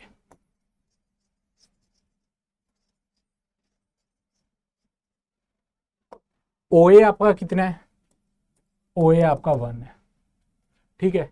और ये आ गया इसका स्क्वायर करना है तो 4/7, क्लियर, 4 और 7 11, ठीक है। आप एक बार प्लीज ये वाला इक्वेशन का देख लेना। चलिए आगे, एलिना के पास 12 ब्लॉक्स हैं, टू ईच ऑफ दी, मतलब 2 रेड हैं, 2 ब्लू, 2 येलो, मतलब ये सभी 2 2 2 हैं। Call an arrangement of the blocks even if there is an even number of the blocks between each pair of blocks of the same color, ठीक है। Example के तौर पे जैसे कि रेड और रेड के बीच में 3 4 5 6 इवन नंबर है तो ये एक सही है। ओ और ओ के बीच में 2 ब्लॉक्स हैं इवन, ठीक है। जी और जी के बीच में 0 ब्लॉक्स हैं इवन, ठीक है। बी और बी के बीच में इवन है, ठीक है। वाई और वाई के बीच में 2 ब्लॉक्स हैं, दैट इज इवन, ये ठीक है। तो ये एक वैलिड अरेंजमेंट है। एलिना अरेंज करती है अपने ब्लॉक्स को इन अ रो इन अ रैंडम ऑर्डर, प्रोबेबिलिटी है that her arrangement is even. अच्छा, प्रोबेबिलिटी कि आपका जो अरेंजमेंट इवन आएगा वो है m/n, और m+n बताना है आपको बेसिकली। तो बेसिकली प्रोबेबिलिटी क्या होती है, टोटल नंबर ऑफ केसेस क्या क्या हो सकते थे, हम चाहते कौन से केसेस हैं, हम चाहते हैं कि इवन बने। बेसिकली ये पीएनसी का क्वेश्चन है, नाम प्रोबेबिलिटी का दे दिया है इसको, ठीक है। तो अगर मैं प्रोबेबिलिटी देखूं तो नीचे क्या है कि सारे पॉसिबल केसेस क्या क्या हो सकते हैं। सारे पॉसिबल केसेस तो ये है कि आपके पास ये टोटल 12 वो हैं, ठीक है, 1 2 3 4 5 6, हाँ। तो ये 12 आपके पास वो है, 12 को अरेंज करने का तरीका है 12 फैक्टोरियल, ठीक है। लेकिन आर आर 2 बार आ चुका है तो 2 से डिवाइड करो। सिमिलरली बी बी भी 2 बार आ चुका है, और ऐसे करके आपके ये सारे जो नंबर है 2 2 बार आ चुके हैं। तो ये आ गया आपके पास 12 फैक्टोरियल डिवाइडेड बाय 2 की पावर 6। तो ये क्या है आपके टोटल परमुटेशंस, मतलब टोटल जो केसेस पॉसिबल हैं क्या क्या हो सकते हैं। अब मुझे क्या चाहिए कि इवन अरेंजमेंट वाले वांटेड केसेस वो कौन से होंगे वो देखते हैं। अगर मैं वांटेड केसेस की बात करूं तो पहले तो देखते हैं कि कैसे जब मैं रखूंगा कि मेरी जो अरेंजमेंट है इवन बनेगी, वो थोड़ा ध्यान से। आपके पास 12 खाली जगह है, 3 4 5 6 7 8 9 10 11 और 12, ये देखिए 12 आपके पास खाली जगह है। नंबरिंग कर देते हैं 1 2 3 4 5 6 7 8 10 11 12। लेट से मैंने एक रेड रख दिया यहां पर, एक रेड रख दिया यहां पर। अब इसके बीच में कितनी स्पेस बची, 1 2 3 और आपको गलत दिखा दिया मैंने, पहले ये चीज सीखो। एक मैंने आर रख दिया यहां पर, एक रख दिया यहां पर, ठीक है। कितनी स्पेस बची बीच में, 1 2 3 4 5, बचनी कितनी चाहिए थी, इवन। तो मतलब ये नहीं कर सकता हूं मैं। लेट से मैंने ऐसा किया कि यहां से हटाया और इसको रख दिया यहां पर। अब देखो 1 2 3 4 5 6 7, अभी भी ओड है, ये नहीं हो सकता। कोई बात नहीं, मतलब कि लेट से ऐसा करते हैं, चलो ये नहीं हो सकता, ब्लू ब्लू रखता हूं मैं 3 पर और 7 पर। इसके बीच में स्पेस कितनी है अब, 3, नहीं हो सकता। ऐसा करते हैं कि चलो ब्लू को 7 पे की जगह 9 पे रख दिया, 1 2 3 4 5, ये भी नहीं हो सकता यार। आपने एक चीज देखी कि जब भी आप दोनों सेम कलर की बॉल्स को या तो इवन और इवन पे रख दे रहे हो या तो ओड और ओड पे रख दे रहे हो, तब आपके बीच में जो स्पेस बच रहा है ना वो ओड नंबर ऑफ स्पेसेस बच रही है, और मुझे चाहिए इवन नंबर ऑफ स्पेसेस। तो इसीलिए अब एक और अरेंजमेंट देखो। लेट से मैंने पर्पल को रखा एक तो पी पर, पर्पल को पी से ही दिखाते हैं, चलो पर्पल को मैंने रखा 1 पर और एक रखा मैंने 6 पर। अब बीच में कितनी जगह है ये देखो, 1 2 3 4 इवन नंबर है। अगर मैंने पर्पल को 6 पे ना रख के 8 पे रखा होता तब भी देखो बीच में 3 और 3 6 इवन स्पेस है। तो इसका मतलब ये जो दोनों कलर की बॉल है ना, एक इवन पे जाएगी एक ओड पे जाएगी, ये बात है। ये जो मैंने इतना आपको समझाया है ना, वर्बली पूरा बता दिया, प्लीज अपने वर्ड में नोट कर लेना जैसा भी आपको करना है, क्योंकि मैं लिखूंगा कोई सेंस नहीं बनता, आपको पीएनसी के अंदर खुद की भाषा समझ आनी चाहिए। ओके, तो चलिए, तो अब मैं ये समझ गया कि आपको करना क्या है। करना मुझे ये है कि आगे दिखाएं, ऐसा करते हैं। मेरे पास red, blue, yellow, green, orange और पर्पल है, ठीक है। ऐसा करता हूं मैं, इन सबको ओड प्लेसेस पे रख देता हूं। और सिमिलरली एक और पेयर है आपके पास, यही क्योंकि दो दो बोले हैं ना, YGOP, इन सबको मैं इवन प्लेसेस पे रख देता हूं, क्योंकि कोई भी दो सेम कलर की बॉल्स आपकी ना तो वो दोनों ओड पे आ सकती ना दोनों इवन पे। तो मतलब कि ये आपकी कहां कहां पे जा सकती है। लेट से ये ओड पे जा रही है, तो ओड पे जा रही हैं तो मतलब 1 3 5 7 9 और 11, 6 जगह है आपके पास और 6 ही ये हैं, तो इनको जचाने का तरीका आ गया 6 फैक्टोरियल। क्लियर। सिमिलरली ये इवन में जाएंगी, 6 बोले 6 जगह, इनको जचाने का तरीका 6 फैक्टोरियल। ये आ गया आपका 6 फैक्टोरियल 6 फैक्टोरियल। और ये तो आपके थे वांटेड केसेस कि मुझे ये चाहिए। क्लियर। और यहाँ पर फिर टोटल जो थे आपके वो थे ये, कि ये तो हो सकता था, मैं 12 को ऐसे जचा देता और जो सेम सेम थे उनको मैंने डाल दिया। तो 12 फैक्टोरियल डिवाइड बाई 2। अब इसका आंसर कर लीजिए। तो ये आ गया 6 5 4 3 2 और 1। ये वाला 6 फैक्टोरियल इससे कटेगा, ठीक है।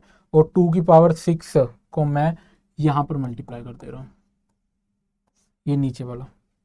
और 12 फैक्टोरियल कैसे आएगा, 12 11, ठीक है, 12 11 10 9 8 7 और 6 फैक्टोरियल इससे काट दिया मैंने पूरा पूरा।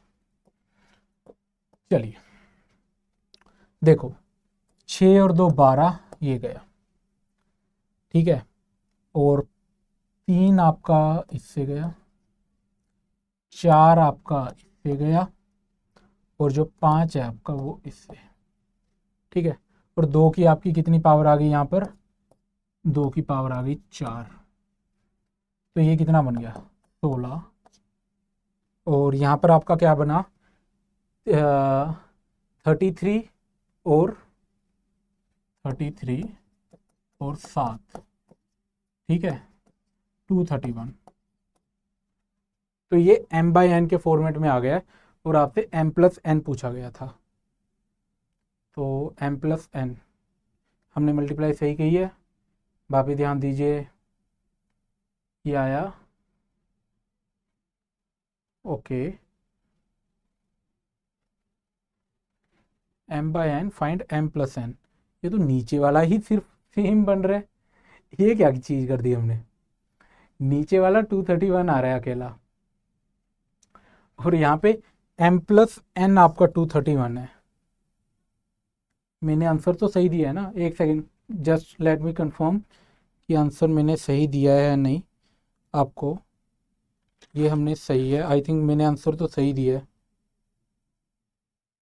शायद, आई थिंक बच्चा शायद आंसर गलत दिया गया। ये मल्टीप्लाई ठीक है, 6 5 4 3 2 1, 6 फैक्टोरियल गया, 12 11 10 9 8 7 और 6, ठीक है, दिस बाय दिस और 2 की पावर 6 ये रहा। क्लियर।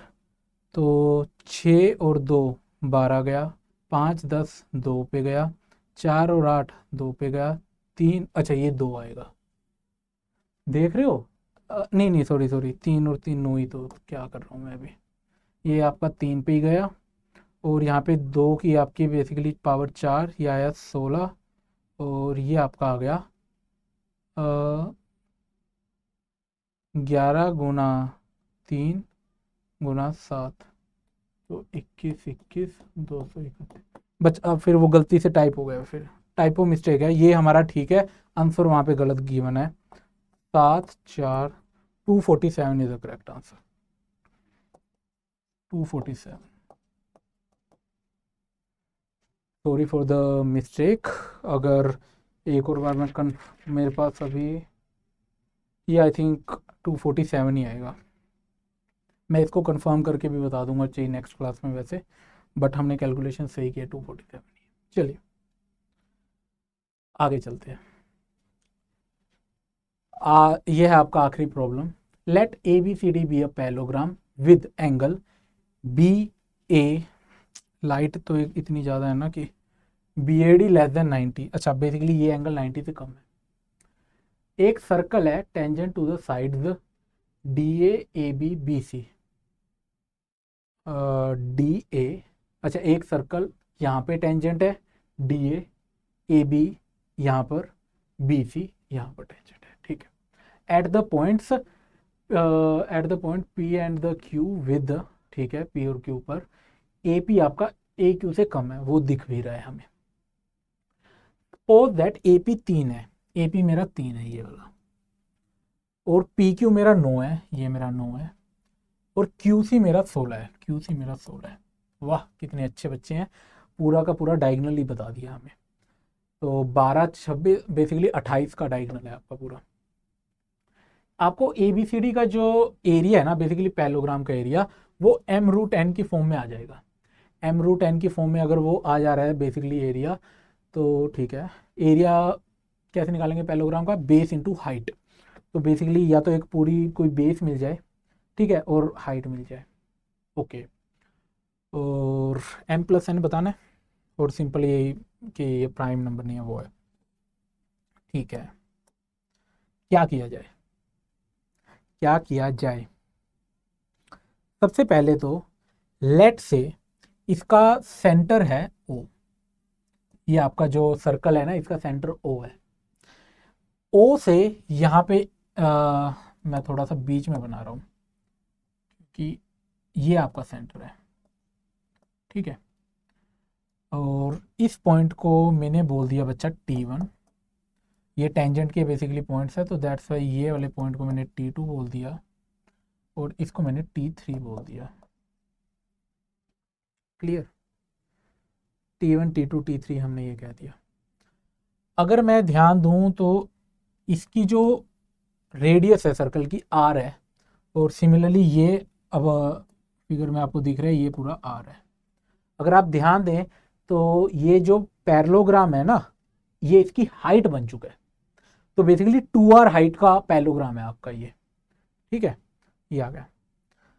अब अगर मैं ध्यान दूं तो पावर ऑफ पॉइंट का कंसेप्ट लगा देते हैं।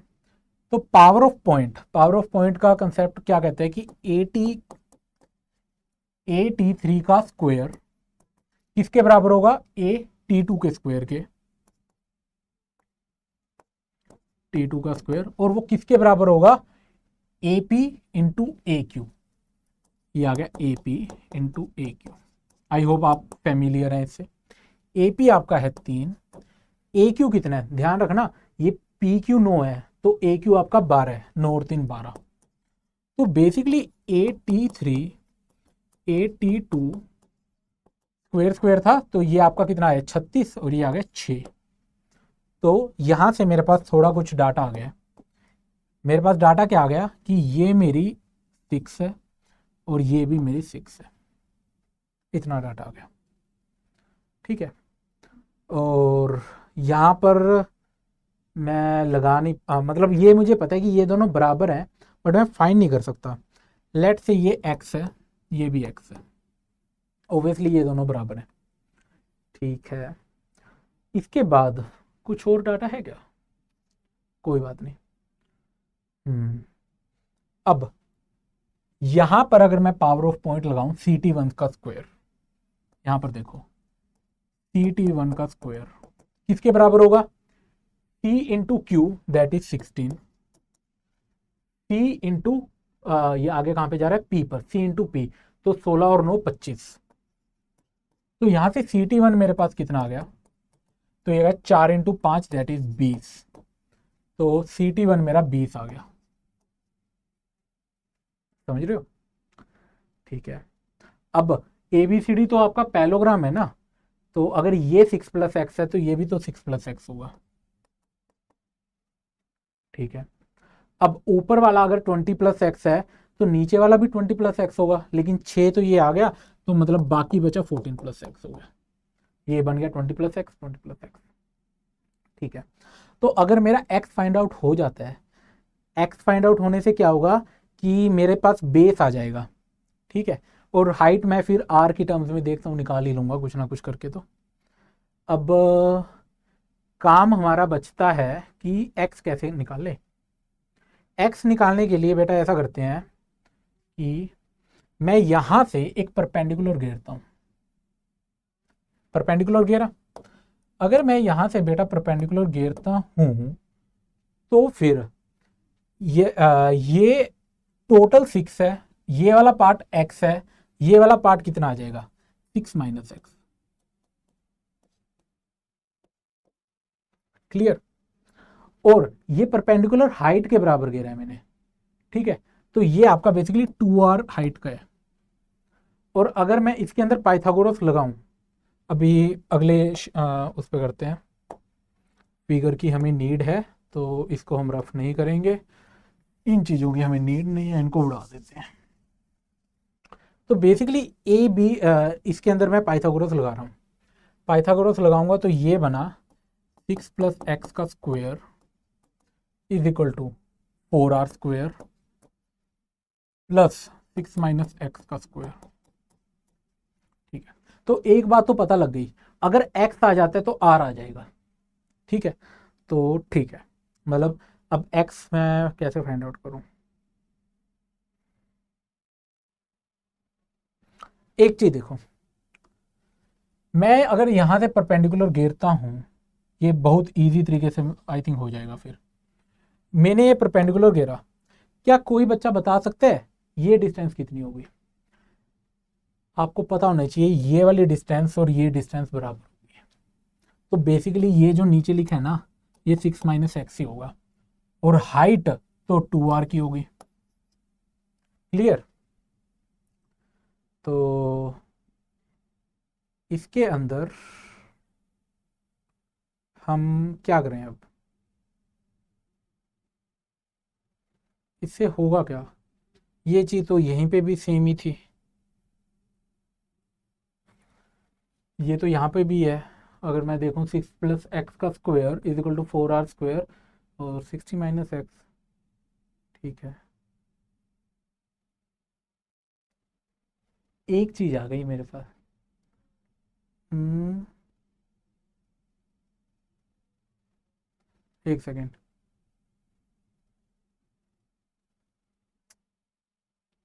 बताइए बताइए बताइए, कुछ ज्योमेट्री लगे। अगर मैं ये देखूं कि आपकी ये टोटल 20 प्लस,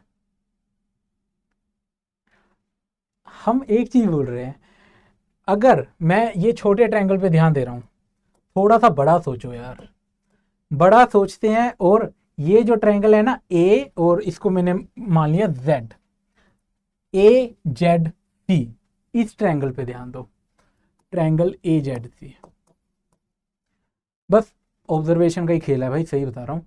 AZC के अंदर हाइपोटेन्यूज मुझे पूरा पूरा गिवन है, ये क्या है 28 का स्क्वायर, तो ये आ गया 28 का स्क्वायर इज इक्वल टू, इसका बेस कितना है 20 प्लस एक्स प्लस 6, 26, और प्लस एक्स माइनस एक्स गया, तो ये 26 का स्क्वायर प्लस ये आपका कितना आ गया 4r स्क्वायर।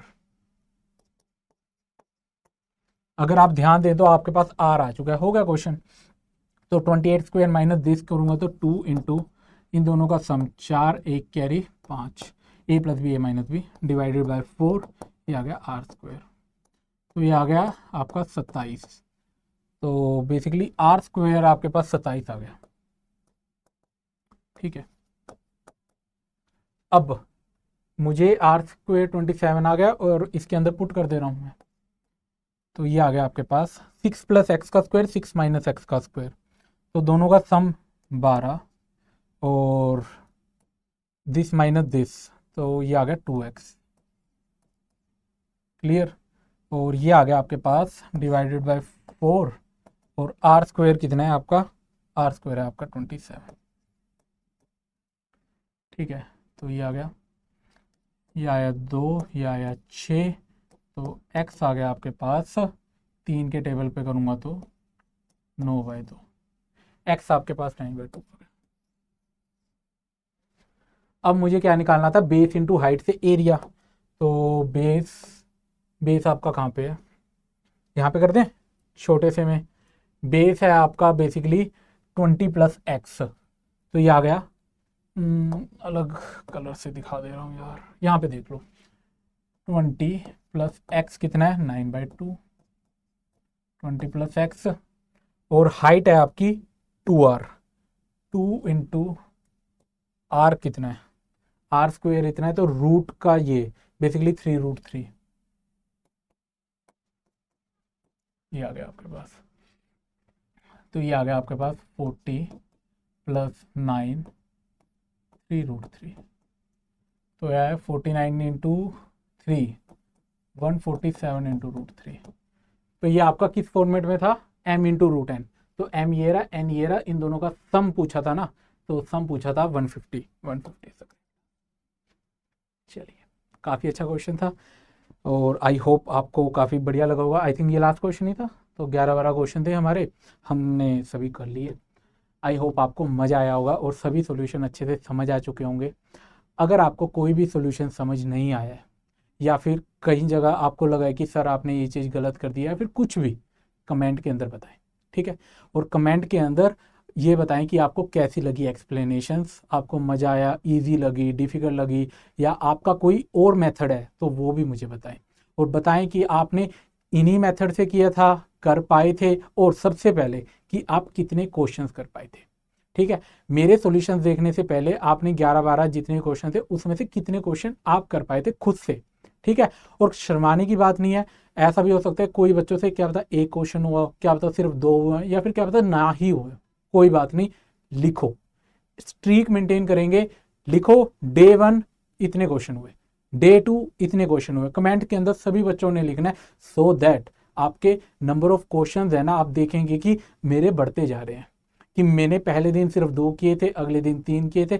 और सॉल्यूशंस प्लीज एक बार चाहिए आप फास्ट फॉरवर्ड करके देख लेना, अगर जो क्वेश्चन आपसे हो गया है तब भी, क्योंकि क्या पता जो मेरा सोल्यूशन हो मे बी आपसे बेटर हो, ऐसा भी हो सकता है आपका भी बेटर हो सकता है, ये नहीं मैं कह रहा, क्योंकि हर एक क्वेश्चन को, जैसे इस क्वेश्चन को करने की भी आप देखेंगे काफ़ी मेथड आपको मिलेंगे, लेकिन आई होप मैंने सबसे इजी मेथड ही बताया है, बट स्टिल अगर कुछ और बढ़िया मेथड है तो वो भी आप मुझे बता सकते हैं। ओके, तो लेकिन कमेंट्स के अंदर जरूर लिखना है कि मैं इतने क्वेश्चन कर पाया और आगे से मैं इससे भी ज़्यादा करूँगा, मैं पूरा एफर्ट लगाऊंगा और IOQM के अंदर बहुत अच्छे मार्क्स लाऊंगा, और फिर जेई एडवांस, जेई मेंस के अंदर भी।